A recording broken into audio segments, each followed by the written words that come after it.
விவாகரத்து வழக்கை முடித்து வைத்திருக்கிறது செங்கல்பட்டு நீதிமன்றம். செங்கல்பட்டு குடும்ப நல நீதிமன்றத்தில் வீடியோ கான்பரன்ஸ் மூலம் ஆஜராகி விவாகரத்து வழக்கை திரும்ப பெறுவதாக கூறியிருக்கிறார் சங்கீதா அவர்கள். கூடுதல் விவரங்களுடன் நினைக்கிறார் எமது சிறப்பு செய்தியாளர் சுஷ்மா அவர்கள்.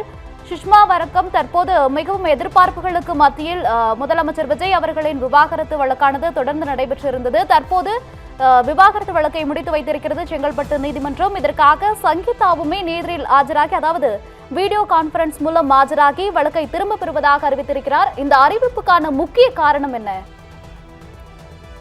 வணக்கம் கோகிலா.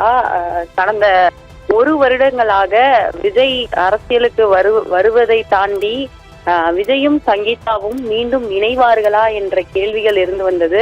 இந்த நிலையில பாத்தீங்க அப்படின்னா கடந்த 1 வருடமாகவே இந்த செங்கல்பட்டு நீதிமன்றத்தில் அடுத்தடுத்த ஹியரிங்லாம் நடந்து கொண்டே இருந்தது. ஸோ 1999ஆம் ஆண்டு இருவருக்கும் திருமணம் நடைபெற்று 27 ஆண்டுகள் ஆனது. இது தொடர்ந்து பாத்தீங்க அப்படின்னா ஒரு பெண் ஒன்றும் ஒரு ஆண் ஒன்றும் இருவருக்கும் இருக்கின்றனர்.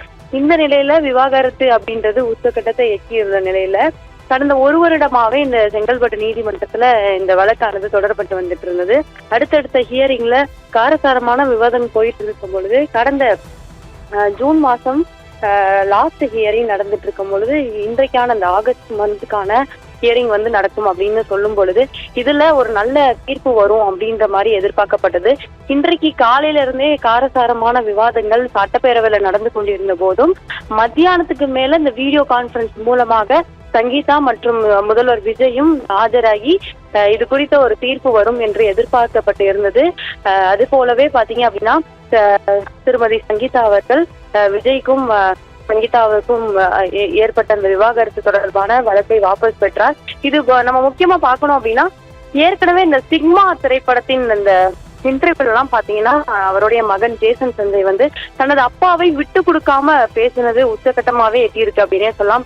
ஏற்கனவே பல திமுக எம்எல்ஏக்கள் உங்க பையனுக்கு நீங்க என்ன செஞ்சிருக்கீங்க அப்படின்னு கேட்டுட்டு இருந்த மத்தியில தன்னுடைய அப்பாவையே விட்டு கொடுக்காம ஜேசன் சஞ்சய் சொல்லும் பொழுதே இந்த குடும்பத்தில் எந்த பிரிவும் இல்லை அப்படின்ற மாதிரிதான் அந்த வெட்ட வெளிச்சமாக போட்டு காட்டப்பட்டது.